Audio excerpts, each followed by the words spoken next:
இவர் என்ன சொல்றாருன்னா நான் தி ப்ளூ பைரட் பாப் திருட்டுத்தனமா பயணம் பண்றவங்கள பொறுத்துக்க மாட்டாரா, அத்துமீறி நுழைஞ்சவங்கள நல்லா கவனிப்பாராம்.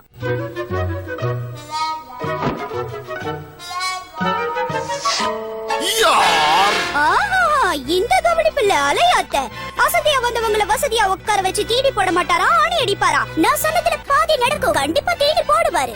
உன்னை இந்த டாகி மன்னிச்சிரு தோழா, மொழி பெயர்க்கிறது மட்டும்தான் என்னோட வேலை.